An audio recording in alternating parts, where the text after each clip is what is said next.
जय श्री राम साथियों, नमस्कार दोस्तों।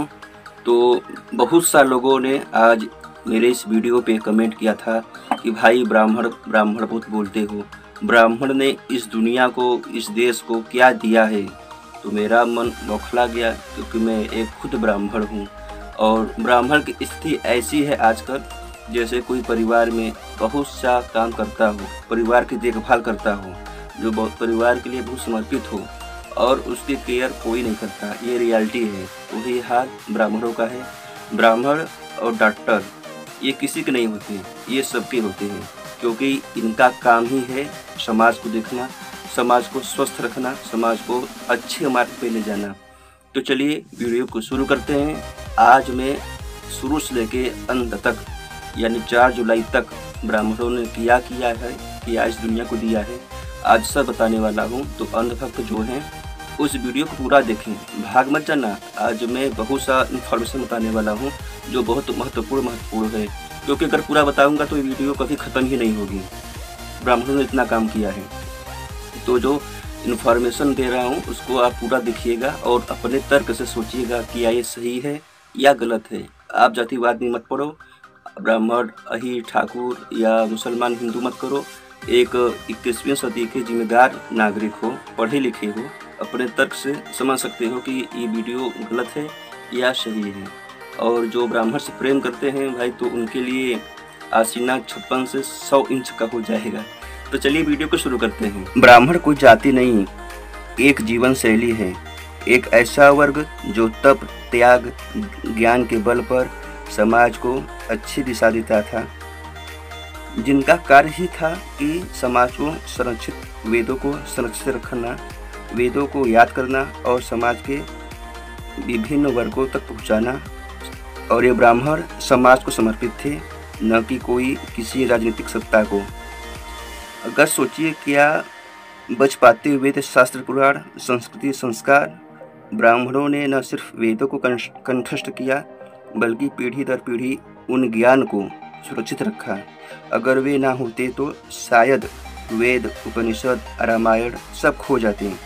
गुरुकुल, तक्षशिला, नालंदा ये सिर्फ ईंट पत्थर की इमारतें नहीं थीं, ये ब्राह्मणों की ज्ञान परंपरा का प्रतीक था।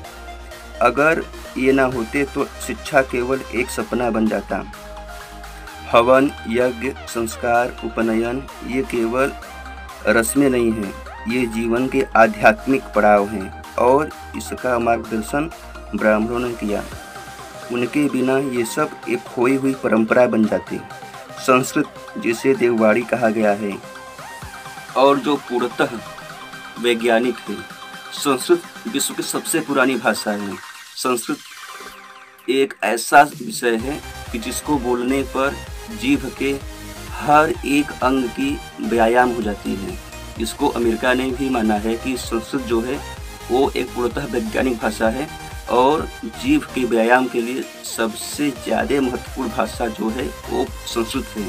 इसको बोलने पर आपके जीभ के हर एक मांसपेशी का व्यायाम हो जाता है और विश्व की सबसे पुरानी भाषा होने के नाते जो भी आज की जो भाषाएं हैं सब इसी से निकली हैं। संस्कृत को मातृभाषा कहा गया है, मतलब कि सभी लैंग्वेज की जो जननी है उस संस्कृत को माना ही गया। और इसका विकास, इस भाषा के विकास ब्राह्मण ने ही किया है अपने ज्ञान, बल, तप के द्वारा, और इसका संरक्षण भी ब्राह्मणों ने ही किया है। आयुर्वेद, आज जब वर्ल्ड हेल्थ ऑर्गेनाइजेशन भी इसकी अहमियत को मानता है। आयुर्वेद का जो जनक थे वो चरक जी थे। आयुर्वेद में जितने भी आज के जो औजार हैं, जो चिड़ने, फाड़ने और कुछ जो इंस्ट्रूमेंटल है, मतलब कि जो औजार होते हैं, चरक संहिता में जितने ही औजार बने थे आज की आधुनिक विज्ञान उतना ही बना पाई है, उससे एक भी ज़्यादा बना नहीं पाई। ये है सनातन संस्कृति, ये है ब्राह्मणों की खोज। ज्योतिष, योग, इसका आधार भी वही योग, इसका विकास भी ब्राह्मण ने ही किया है। सोचो अगर ये ज्ञान न होता तो हमारी चिकित्सा और चेतना कहाँ होती। ये सब किताब नहीं, ज्ञान की धरोहर हैं। हर जाति, हर वर्ग समाज के लिए जरूरी है, पर ब्राह्मणों ने जो भूमिका निभाई वो हमें धर्म, संस्कृति और ज्ञान से जोड़ती है। अगर ब्राह्मण ना होते तो हम शायद नहीं जान पाते कि हम कौन हैं। ब्राह्मण ने ही एक मतलब कि ऐसा सिस्टम बना दिया कि जो भी नियम संयम से रहेगा, जो भी भजन करेगा, जो भी उस रूल को फॉलो करेगा, गरीब से गरीब इंसान, अधम से अधम, पापी से पापी भी इंसान भगवान से मिल सकता है। ऐसा नियम केवल ब्राह्मण ने ही बनाया और ये हिंदू संस्कृति में ही मिलेगा। और धर्म में तो किसी को पता नहीं कि हम कौन हैं, कहाँ से आए हैं, किसके लिए आए हैं, क्या करना है। आज यही कारण है कि विश्व स्तर पर सब बड़े से बड़े लोग, रसिया हो, यूक्रेन हो, अमेरिका हो, ब्रिटेन हो, बहुत सारे पश्चिमी देश आज हिंदू धर्म को अपना रहे हैं। क्यों? क्योंकि उनको पता है कि भागवत गीता में क्या है, क्या नहीं है, सच्चाई क्या है और हम क्या हैं। सभी धर्मों के जो राजनेता थे, मतलब जो भगवान थे, ईसाई की बात करें तो वो आए थे ईसा मसीह, जो कि परमात्मा के पुत्र थे। परमात्मा कौन है उनको पता ही नहीं। अगर मुसलमानों की बात करें तो मोहम्मद साहब पैगंबर का कोई फरिश्ता आया था, उनको किसने भेजा था किसी को पता ही नहीं। लेकिन हमारी संस्कृति में, हिंदू धर्म में, भागवत गीता में श्री कृष्ण जी ने स्वयं कहा है कि मैं ही परमात्मा हूँ, मैं ही ब्रह्म हूँ, मैं ही भगवान हूँ। तो ये हमारी संस्कृति। ब्राह्मणों ने जो भूमिका निभाई वो हमें धर्म, संस्कृति और ज्ञान से जोड़ती है। अगर ब्राह्मण ना होते तो हम शायद नहीं जान पाते कि हम कौन हैं। ब्राह्मण होना कोई जाति नहीं, एक जिम्मेदारी है। एक वो जिम्मेदारी जिसने सालों से ज्ञान की मशाल जलाए रखी। ये आपको पता है कि जब मुगल आए थे, जब अंग्रेज आए थे, तो हमारे बहुत सारे धर्म ग्रंथों को जलाकर नष्ट कर देते थे। मुगलों का ये मकसद था कि हमें भारत को पूरा मुगल बनाना है, यहाँ पे सभी को मुस्लिम बनाना है, मुसलमान बनाना है। और लूट खसोट करते थे खूब ज़्यादा। और यहाँ पे जो महिलाएं थी, जो बच्चे थे, उनको ज़बरदस्ती तलवार के धार के आधार पर उनको धर्मांतर कराया जाता था। और जो हमारे वैदिक ज्ञान थे उनको नष्ट कर देते थे। तक्षशिला, नालंदा, ये सारे सब उदाहरण हैं कि उन्होंने नष्ट कर दिया था। तो ऐसे में जो हिंदू ब्राह्मण होते थे वो बड़े से बड़े वेदों को, उपनिषदों को कंठस्थ करते थे और अपने चेलों को सिखाते थे, ताकि वो पीढ़ी दर पीढ़ी चलती रहे कि अगर कोई बुक नष्ट भी हो जाए, जैसे भागवत गीता नष्ट भी हो जाए, तो हमें कंठस्थ रहेगा और हम अपने चेले को सिखा देंगे, वो चेला अपने चेला को, वो चेला अपने चेला को, तो ऐसी पीढ़ी दर पीढ़ी चलती रहेगी। लेकिन जब मुगल को या अंग्रेज को यह मालूम होता था कि उस ब्राह्मण के उस चेले ने सीख लिया है, तो उसको मरवा देते थे और जो मंदिर होते थे उनको तोड़ फोड़ देते थे। इसलिए आज जितने ही सारे मस्जिद पे मंदिर बने हैं वो वही कारण थे। मंदिरों का सिर्फ ढांचा ऊपर का तोड़ फोड़ देते थे और उसी के ऊपर गुंबद यानी मस्जिद बन गई, लेकिन नीचे का तो पूरा मंदिर है, उसमें शिवलिंग है, जो भी है वो तो पूरा मंदिर ही है। सच्चाई कहाँ तक छिपाओगे? एक ना एक दिन तो मालूम चल ही जाएगी।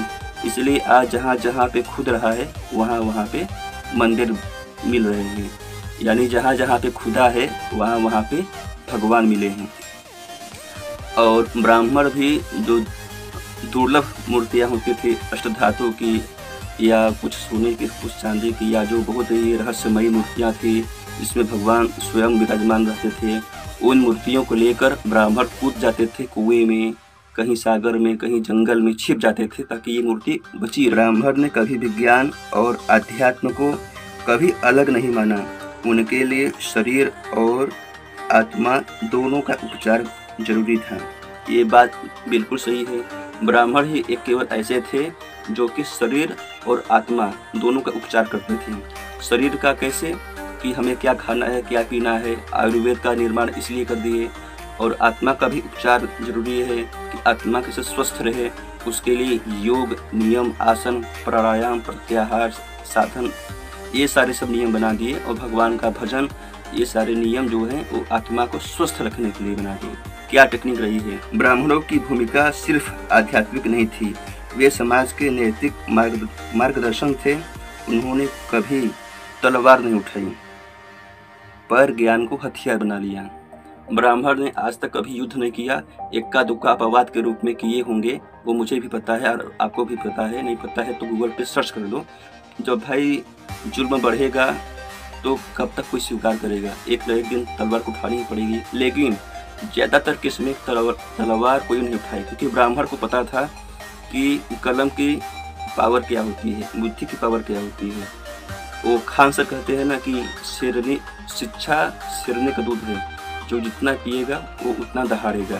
तो ब्राह्मणों की नीति यही थी कि तलवार नहीं, अपने ज्ञान को उतना बढ़ाओ कि तलवार को भी झुकना पड़े। इसलिए चाणक्य ऐसे महान नेता हुए। ब्राह्मण ने ही भारत की शिक्षा व्यवस्था की नींव रखी। नालंदा, तक्षशिला, विक्रमशिला ऐसे सारे विश्वविद्यालय की नींव रखी और ये बिल्कुल मुफ्त थी कि भैया आप आइए, फ्री में पढ़िए। और इसमें जो स्टूडेंट थे, जो विद्यार्थी थे, वो केवल भारत से ही नहीं, अफगानिस्तान, तिब्बत, जापान, चीन, अफगानिस्तान, मतलब कि विश्व से लोग आते थे। जब दुनिया नंगी थी, कपड़े नहीं थे पहनने के लिए, क्या होता है रहना सहना, क्या होता है पढ़ाई लिखाई, कुछ पता ही नहीं था। जब दुनिया अंधेरे में थी, जंगल राज में थी, उस समय भारत में शिक्षा थी, पढ़ रहे थे, अच्छे से रहन सहन थी, यहाँ पे हर प्रकार के नियम थे। सोचो क्या हमारा जमाना। और ब्राह्मण ने ही जन्म से लेके मृत्यु तक क्या करना है क्या नहीं करना है, कुल 16 संस्कार बनाए, जो कि पूर्णतः वैज्ञानिक हैं।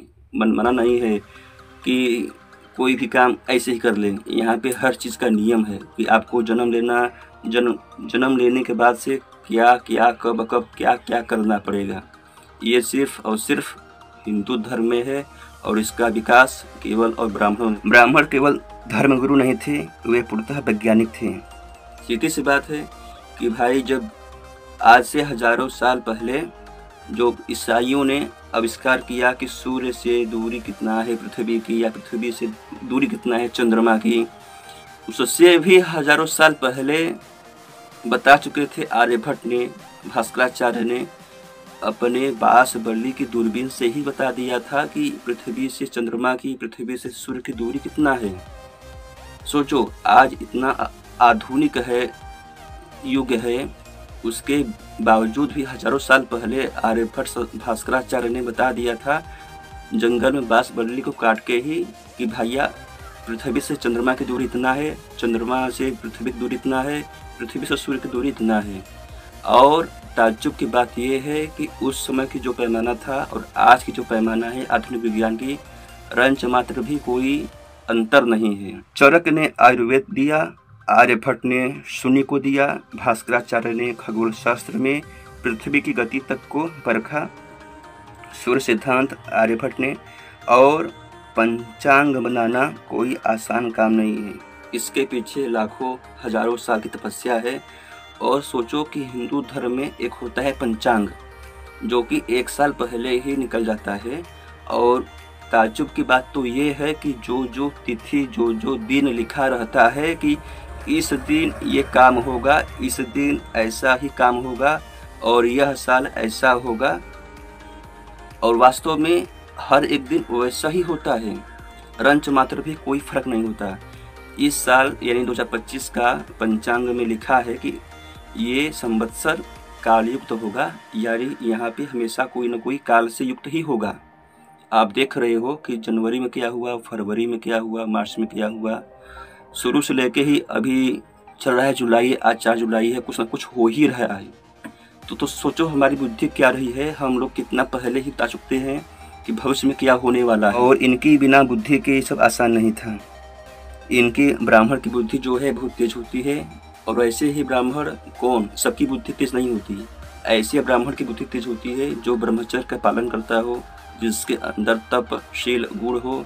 ब्राह्मण तो बहुत सारे हैं, आज बहुत सारे ब्राह्मण नास्तिक हो गए हैं, पतन की तरफ जा रहे हैं, तो ऐसे ब्राह्मण नहीं होते। और ब्राह्मण ने कभी भी समाज को बांटने का काम नहीं किया, वो हमेशा समाज को जोड़ने का काम किए हैं। शांति, ज्ञान, साधना यही उनका मार्ग था। ब्राह्मण न होते तो धर्म केवल एक रीति बन जाता न कि जीवन जीने की एक उच्चतम शैली। बात सही है। आज देख लो दूसरे धर्म के लोग केवल एक कुत्ते के जैसा ज़िंदगी जी रहे हैं। कोई अपनी माँ से शादी कर ले रहा है, कोई अपनी बहन से शादी कर ले रहा है, ज़बरदस्ती सहवास कर ले रहा है। क्यों? क्योंकि उनको पता ही नहीं कि धर्म क्या होता है, माता पिता क्या होते हैं, भाई बहन का रिश्ता क्या होता है। वे एक कुत्ते के जैसा जी रहे हैं। जब मन किया तो माँ से शादी, जब मन किया तो अपने बुआ की बेटी से शादी, जब मन किया तो अपनी बहन से ही शादी। मतलब कुछ ज्ञान ही नहीं है उनको। जहाँ पे धर्म नहीं है वहाँ पे देख लो क्या हो रहा है। हिंदू धर्म में कभी ऐसा सुना है? हाँ, जो नास्तिक लोग हैं वो पतन की तरफ जा रहे हैं। तो अब हिंदू में थोड़ा थोड़ा शुरू हो चुका है, क्योंकि ये कलयुग है। कलयुग में धर्म अधर्म हो जाएगा। तो समाज को धर्म, कर्म, सत्य की राह पर चलना सिखाया। ब्राह्मण न होती तो समाज के बल, शक्ति और पैसे के इर्द गिर्द घूमता। बस ये है, हर समाज में हर वर्ग की अपनी अपनी भूमिका होती है। ब्राह्मणों ने जो योगदान दिया वो हमें आत्मा से जोड़ता है। अगर न होते तो शायद हम भी ये सवाल नहीं पूछते कि हम कौन हैं, क्योंकि पहचान, संस्कृति और धर्म ये सब उन्हीं से जोड़ता है।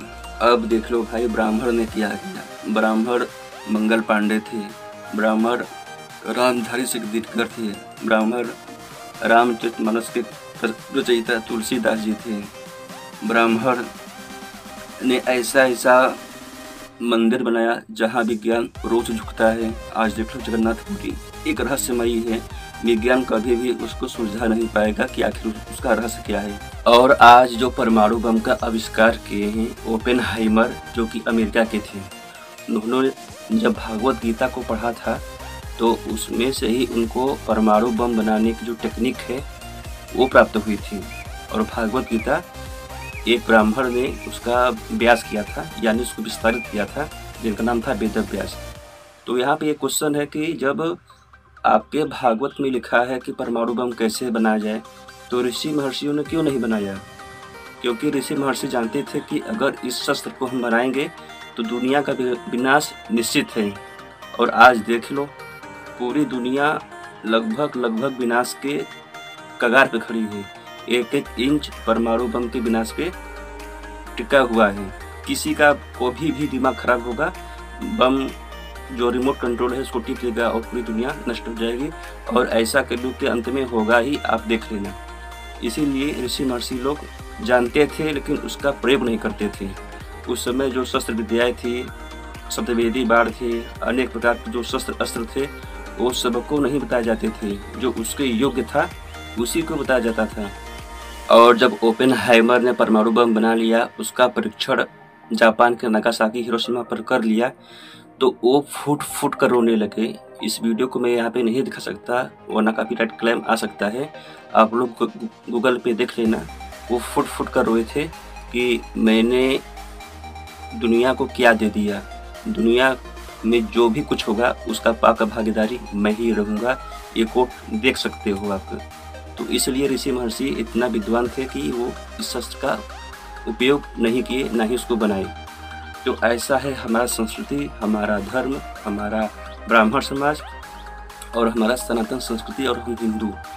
तो ब्राह्मणों ने भाई क्या क्या दिया देख लो। मंगल पांडे दिया, सुभाष चंद्र बोस दिया, लता मंगेशकर जैसी महान गायिका, और रामचरितमानस के रचयिता तुलसीदास। और आज जो शुभांशु शुक्ला गए हैं 41 साल के बाद हमारे देश का नाम रोशन किए हैं, वो भी एक ब्राह्मण ही है। तो मेरा मतलब यहाँ पे ब्राह्मण को टारगेट करना नहीं है, आपको जागरूक करना है। इस वीडियो का पर्पस था कि एजुकेशन पर्पस, जो हमारे समाज में भ्रांतियाँ फैली हैं और जो समाज आपस में लड़ रहे हैं वो लड़ो मत। आपको कुछ नहीं पता है, ये सब राजनीति मुद्दा है, वो हमको लड़ा रहे हैं ब्राह्मण, अही, ठाकुर, मुसलमान में। तो आप इसमें उलझो मत, समझो और आगे बढ़ो। 21वीं सदी के लड़के हो, पढ़े लिखे हो, इस सब भावनाओं में मत आओ। मेरा वीडियो बनाने का पर्पस किसी को आहत करना नहीं था, बस एजुकेशन पर्पस था। आई होप कि आपको ये वीडियो सोचने पर मजबूर करेगी। जय हिंद, जय भारत, जय सनातन, जय श्री राम।